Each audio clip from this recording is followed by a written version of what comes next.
Hey everybody, this is the Messed Up the Setups podcast, and in the house with me today, comedian Mike Lukas, author Mike Lukas, improv artist Mike Lukas. Mike Lukas in the house with me. We're going to talk about his books. We're going to work on some jokes. We're going to get into his journey into comedy and all sorts of things. Stick around. You are not going to want to miss this. It's all messed up, yeah, everything's messed up. We're going from this mess up to the next setup. Everything seems so messed up, but it's just our setup. Everybody, Michael Halcomb here in the house today, and I have Mike Lukas with me. Mike, how are you doing, man? I'm doing good. My official name is also Michael as well, but I go by Mike. But I How did appreciate that it. happen, dude? Because I get that question all the time. Mike or Michael, did you decide at some point you were just going with Mike or what? My dad's name is Michael Lukas also, and so is my grandfather's name. And so I come from a long line of Mikes. And growing up, I used to be Michael because I was the young one. And then when I grew of age, when I started to get hair under my arms, I switched to Mike. Okay, right on. Interesting. Yeah, I mean, I got called a lot of nicknames growing up. That's like kind of our thing growing up. But Get Mikey, dubbed. Michael Motorcycle, all kinds of crazy, stupid things. But I don't like any name that has a Y at the end of it for an adult. the Like, it's the whole diminutive. thing with Jimmy Kimmel. I call him Jim Kimmel. He's a grown man. He's not a Jimmy. Let's not to be provocative or anything, but since you brought that up, I mean, what's been your take on the whole Jimmy Kimmel situation recently? Well, I don't do a lot of current event bits, but my take on the First Amendment is I'm pro. Yes. I'm for it. I like the idea that we're allowed to say what we want. I think Yeah. it started with Chris Rock getting slapped by Will Smith for what he said, and then say what you want about, I don't even wanna mention his name, but say what you want about him, he didn't deserve to be shot for what he said. You know, what's interesting is they said he was assassinated, which is, like, if you and I were murdered right now, we would be just one comic was killed. Right. But we're not important enough to be assassinated. So you say what you want about the guy, he was at least important enough to be assassinated, not murdered. So Right.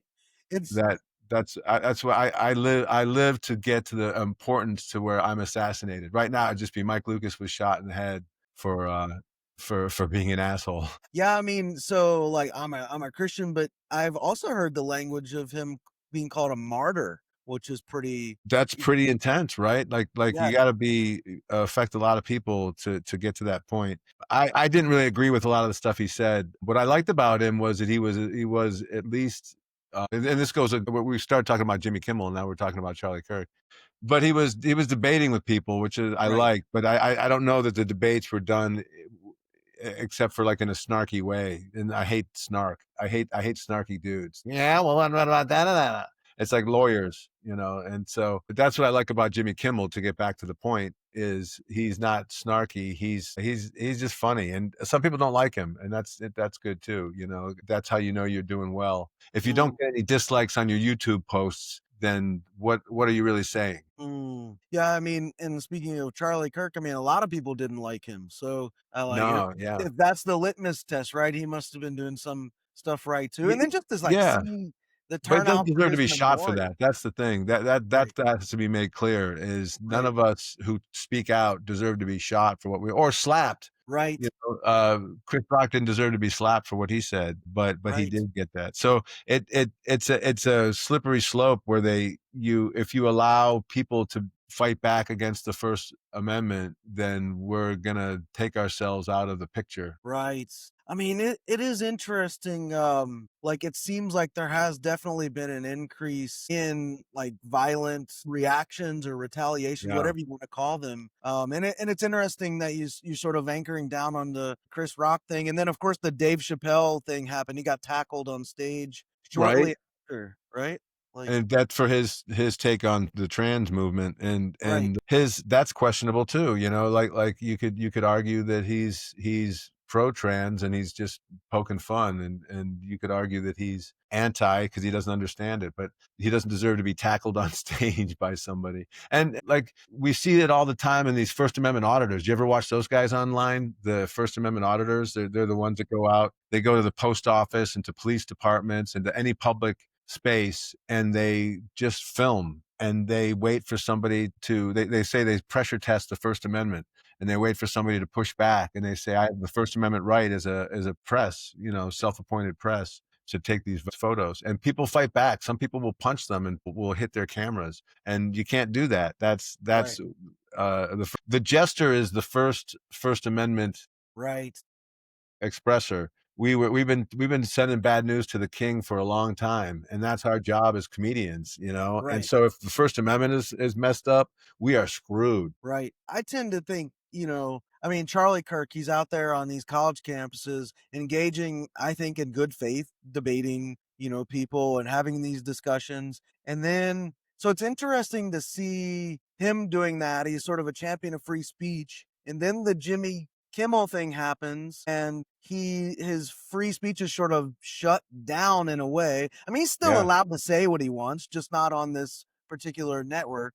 yeah. Um, but still the free speech issue, and I would have to think that Charlie Kirk himself uh would have shuddered at the idea of the free speech getting shut down like that. But I, of Well, course, I would think that he would be just as much against the government intervening in free speech as right, anybody, because that would shut him up if the opposing government was put into office as well. exactly. So there's that saying, like, yeah, with free speech, it means you can say what you want, but it also means you have to hear a lot of things that you don't want to hear. Yeah, and you also have to understand that with free speech comes responsibility, and if That's you right. say the right thing in the wrong place or the wrong thing in the right place, you could get into repercussions. And I think people have a right to fire you for what you say. You have a right to say what you want to say, but people have a right to Right. fire you for what you say, and you have to take that into consideration when you say what you say. It's a great point. I think a lot of people, dude, have had trouble distinguishing between free speech and the consequences of enacting free speech. Yeah, and what so the famous thing about comedy is if you are successful if you can get away with it. So Right. if you get away with it, it means you got to Right. laugh about it. If you get punched in the face or you get somehow pushed back against, you didn't get away with it. Somehow, Right. someone didn't get your joke, and so that's part of the consequences of free speech. Is if you don't get away with it, you have to suffer the consequences. Yeah, that's brilliant. I appreciate that reminder. That's great. Well, tell me, man, how did you get into comedy? Like how long you been at it? I've been at it for a while. I mean, I started out in 1990, right after the comedy buzz happened, and so I was like on the tail end of the height of the comedy world, and I was down in Orlando. I had just graduated from University of Dayton with a major in management information system and a minor of computer science. Sorry, I worked 2 years at AT&T as a computer programmer, and I just knew I wasn't meant to do that. So I got a job in Disney World as a entertainer down there. It was their first year as an opening park. And so I got a job down there doing superstar television where we put normal people onto the television screen using green screen. And then I also was doing the handprint ceremony where we would take A, B, and C celebrities and we would put them through a fake handprint ceremony like in Hollywood, and we would interview them. It was called the Star a Day program. And we would interview them like we were on a talk show. So it was really cool. So I went from being in a cubicle to being on stage with Lyle Alzado and John, what's his name, from the Addams Family, the father. Hmm. What the I heck? don't I'm not sure. But you know what I'm saying? Like those kind of celebrities, Gary Shandling and, Wow. people like that. And so it was a lot of fun. And so during the nighttime, I would sneak out to the different clubs in Florida and I would start doing stand up because I was taking a workshop at the local comedy club with Vicky Rousman. And she was one of those ladies that didn't do stand up but loved stand up, and so she would workshop us and help us get good at doing that. And if you did good enough, you could MC the house club there for the week and for free. And it was just a way to get started. And that's how I began as my comedy journey, was down in Florida on those different stages of the two different coasts and then everywhere in between. Interesting.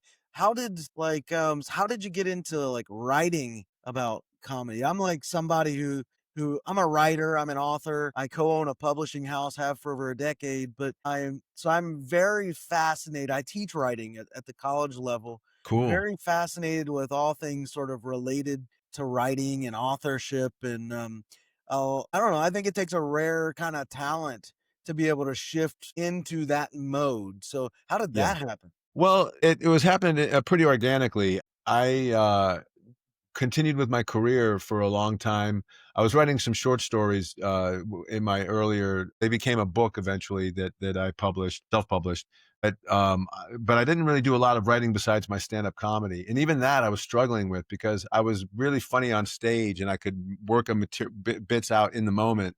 But when I sat down in front of my computer, I didn't know what I was doing. Right. And I tried doing the premise setup punchline format and just it wasn't working for me. And I didn't know how to make that work for me because I was half improv and half stand up. So I was sort of bouncing between I was totally bi. I was bouncing between the two formats and borrowing from each one to help the other. And so I struggled. And when I got my TV shots, I blew my wad on my first two specials. I used up all my material. And then I didn't know how to begin to rewrite the new material without going through the 8 years of struggle that I did on stage Right. to get those then. So what I eventually did was I started helping other comedians and I started coming up with a methodology of how I would help them with their material. And that struck me as I was like, oh, I see how I do this now. And so that's where I began to write Finding Your Funny Muscle. And I came up with the idea that like there's three steps to being like a good comedy writer. First thing you got to do is you got to find your basically I call it your comedy lens, which is your brand, which is your sort of Right. your angle on how you do your comedy. And then you have to use that comedy brand, that comedy lens to help yourself be. Oh yeah, there you go. There's my books. The first book, Finding Your Funny Muscle, is what I'm talking about. And then you have to use the humor blueprint, which is a premise setup and punchline sort of format, but it uses the comedy lens and it uses misdirection to help you figure out how to misdirect the audience into being surprised at your answer. Hmm. And then you have to heighten that idea of whatever your emotion is with that joke with the 36 humor heightening devices. And those are devices like extension and cut forward to and exaggeration and sarcasm. And there's 36 of them, 3 dozen of them that you can use that will help you come up with your punchlines. And I've even used AI and plugged the book into AI to help you come up with a brainstorm session for using that. So it came out of that. It came out of need. I wanted something to work on when I was sitting in front of the computer to be able to generate material, and then I'll have something on stage to work with. And that's where the books came from. Amazing. And you mentioned like, you started teaching, which I think in general, like one of the best ways to really, really learn what you're doing is to try to teach it. I mean, Yeah. it's pretty true for pretty much anything, right? Which is a large part of the reason I'm probably a teacher, right? I have these interests and, fortunately I get to teach people. And as I do, I'm learning even more and more about it. I'm Yeah. like super obsessed with the science of comedy, right? I know there's the art aspects of it, but the science, like in you're mentioning things like the lens and this blueprint that you've created. A lot of people, I don't know, if you go to like open mics, this like you see people who bring like maybe funny premises, but there isn't really a joke, you They know? don't do anything with it. Yeah. Yeah, They don't yeah. misdirect us. Right. Or like, people can get up and they're very charismatic and they can carry that for maybe a few seconds, but that only gets you so far, right? And so this sort of science behind how jokes work, how laughter works. Yeah, I find it utterly fascinating. And I've tried to read every book I can, every scientific journal article I can on this stuff. I'm still always building that library, but It was fun reading your trio of books here. Oh, I'm glad you guys got something out of them. It's good, and yeah, that idea of misdirecting the audience you have to heighten. You have to no laughter comes out of not heightening something, and heightening just means to make it worse, to make it bigger, and that's what those humor heightening devices do. And when you break down a real joke, somebody that gets a laugh, you can always reverse engineer it into the heightening devices and into their Right. format. And it's having something to do while you're in front of the computer. Understanding the science of the joke writing process gives you the ability to set yourself up for something to work on your open mic when you go in front of real Right. people, which you have to do. You can't be a comic in front of your desk. You have to get in front of real people and test out your material, but you have to have something to test out. And a lot of these guys go up there with a half-baked idea, but they haven't went through the system and they don't know how to make the laughs come out of that. And when I Right. teach, that's the first thing I tell the students. I say, this is not an improv class. We're not showing up and riffing out of our ass. We have to write our material, and then we have to present our material, and we have to get good at that process of taking something that you've done over and over again and make it look like it's the first time you've ever done it. And that's a skill. That I say, this is Michael. This is what I say about comics. We wear 5 hats. We're 5 tool players. Are you a baseball player? Do you like baseball at Played. all? I'm not a huge baseball player, but I've played. Yeah. So if you understand 5 tool players, that's somebody that can bat for average, bat for power. They can throw, they can run for speed, and whatever the fifth Catch. what catch, they can catch. Yeah, that's important. So if they can do all 5 of those things, they're considered a 5 tool player, and they're really valuable. What's the same with comedians? We're 5 tool players also. We're comedy writers. We have to write what we want to say, and we have to get good at writing jokes. We have to perform the jokes. Our second hat is we have to perform the jokes. We have to perform them like it's the first time we ever did them, even though Right. might be the 100th time we've done them. The third hat we wear is we have to be our own director.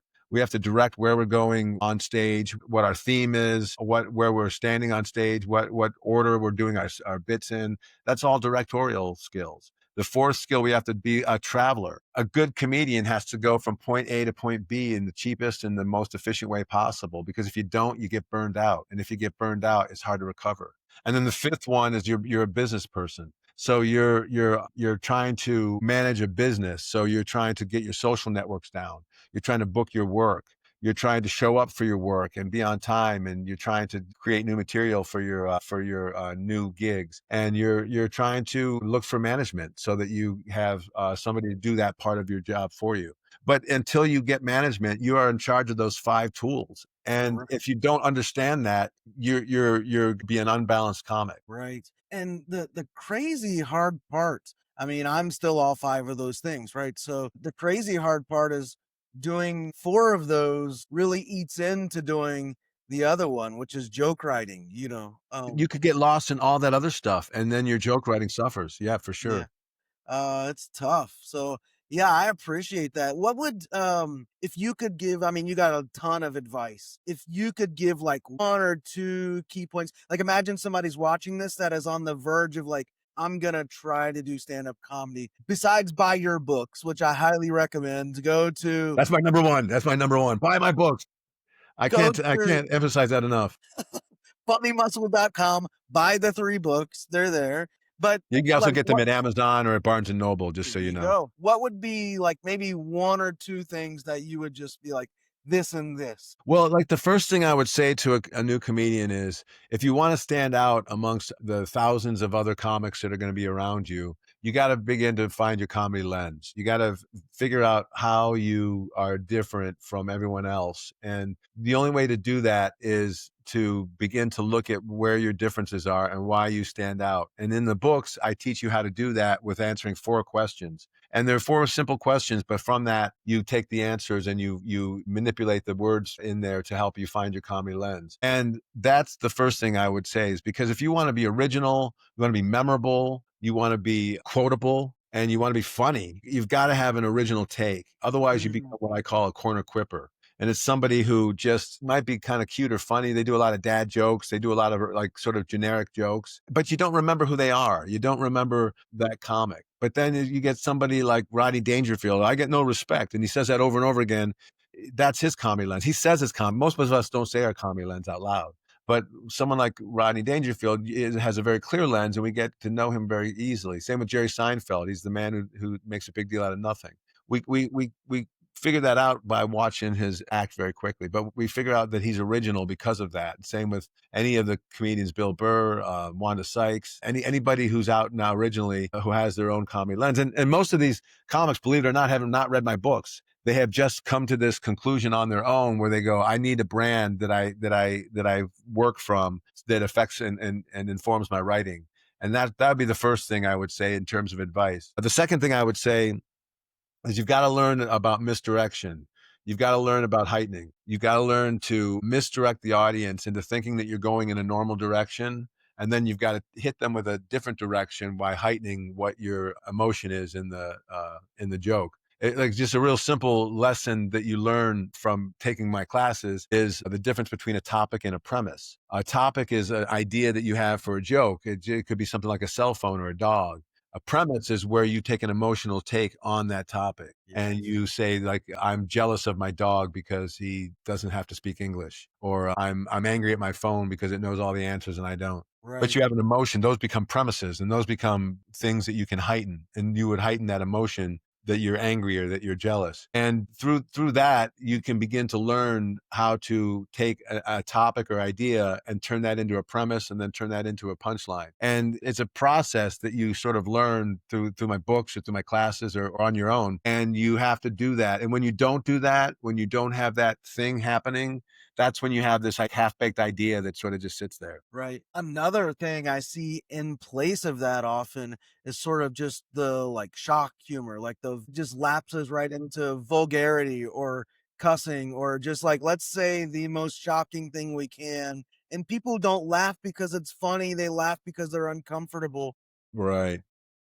And it's not the kind of laugh you want. Like, that's not, you don't want, I'm the guy who makes crowds uncomfortable. Way, all right. That's fine. So one of the things you're doing, like, I was reading your books. One of the things that I noticed you doing, and you just mentioned it, is you're really reverse engineering like the whole time. I mean, you've kind of mastered the art of that, the reverse engineering the process, which is pretty awesome. Yeah, And we I did that on our wonder, podcast, the Funny Muscle podcast that we do a couple of those a month. And what we do is we're like a football analyzer who looks at the play and then slows nice, it in reverse and breaks it down and sort of scientifically looks at what happened on a half a second moment. And we reverse engineer the joke. And we can take a look at jokes that get a laugh, and we can go, okay, well, let's reverse that. What's the premise that they right, use? Off of what topic, and what's their comedy lens that had them get this angle, and then what's the misdirection that they're trying to get the audience fooled by,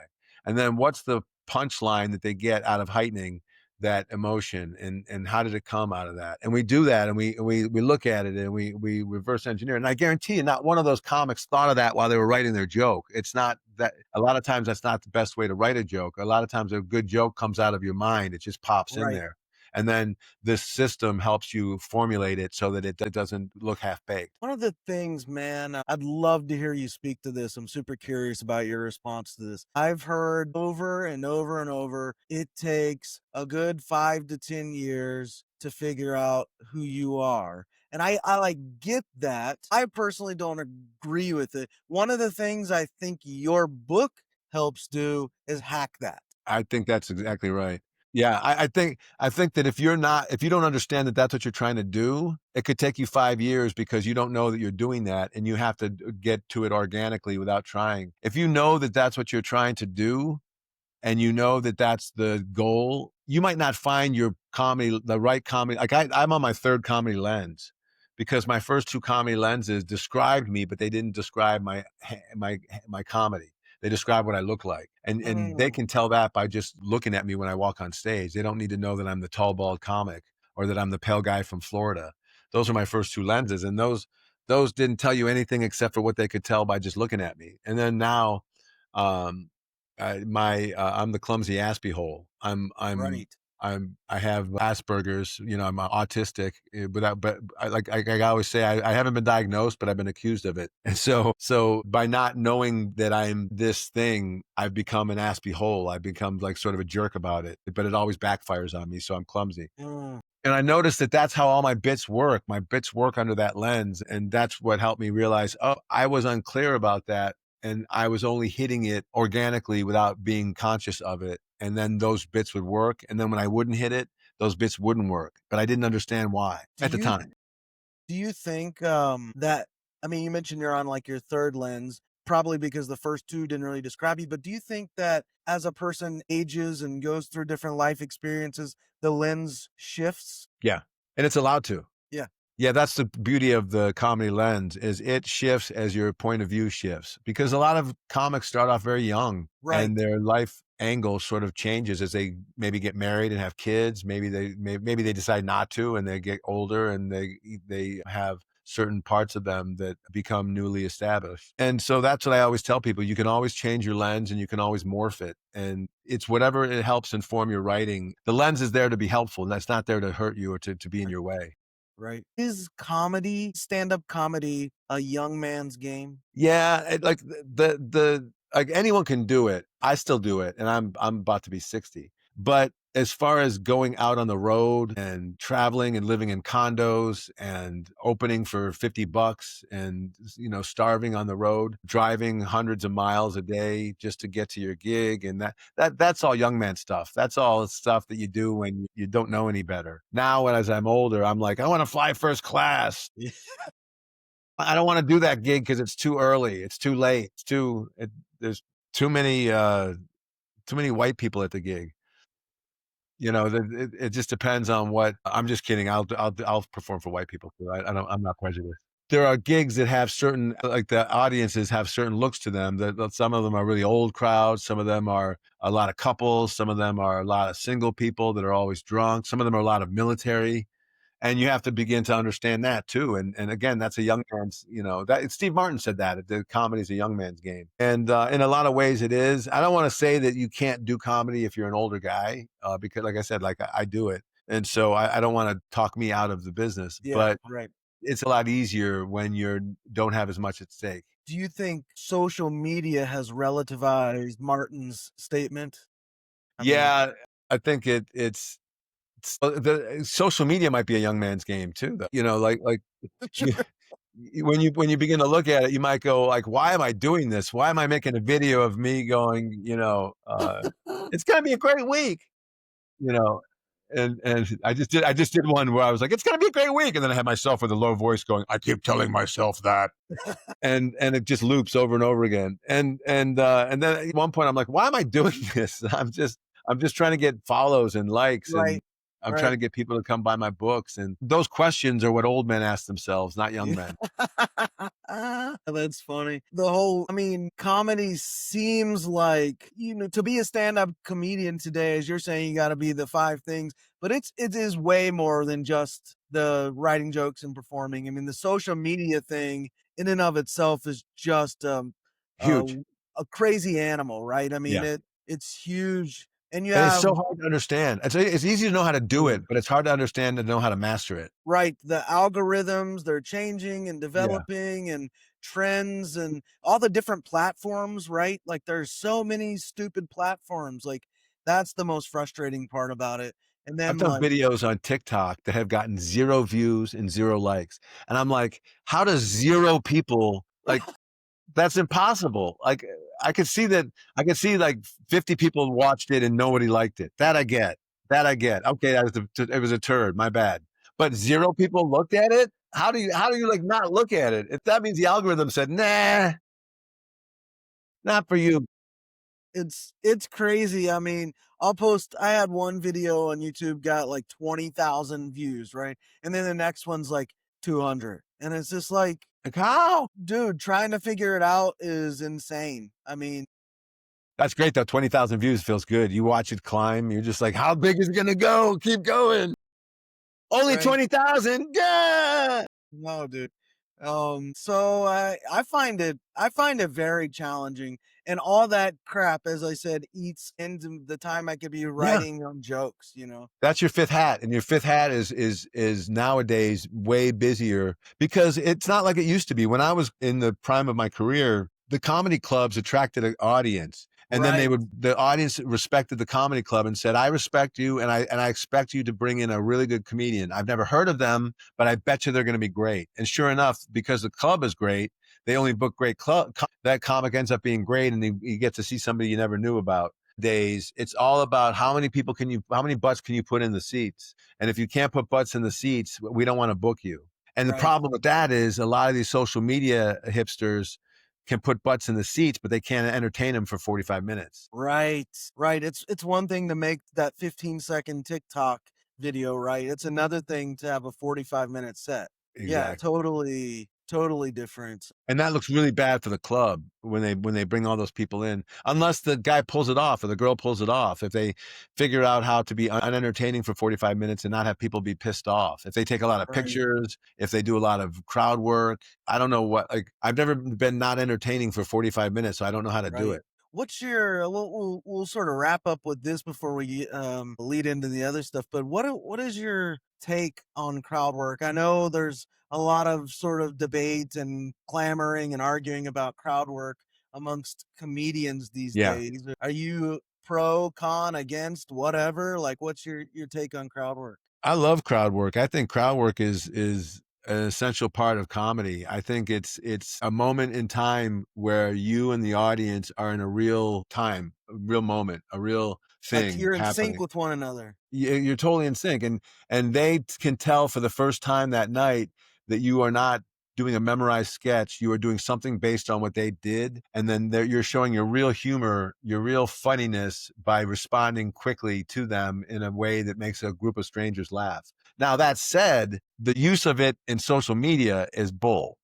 It's it it's making it seem like that's what we're doing as comedy, and that's just a small portion of your act. That's a part you do just to fill in while the bills are being paid, or it's a part you do when somebody interrupts your show, or it's a part you do when you are in between bits and you're trying to just stall for time. And a lot of people don't do it at all. A lot of comics don't like crowd work because it takes away from the art form of comedy because it's a different beast. So that's how I feel about it. I feel like the social media has turned it into this weird expectation for crowds that they come to your show and Right, they start shouting stuff out because they think that's how right, it goes. That's not how right. it goes, by the way. That's not how it goes. We don't want you. We want you to be quiet and laughing. That's so interesting. And that's another thing I'm sort of obsessed with is like the art of crowd work. I think it is an art in its own right. I don't think it is the same art as joke writing, though there may No, be some overlap. no, but it's Um, equally challenging. yes. Can I issue a challenge to you? Sure. I think you need to, or you should write book number 4, Finding Your Crowd Work Muscle. Ooh, that's a good one.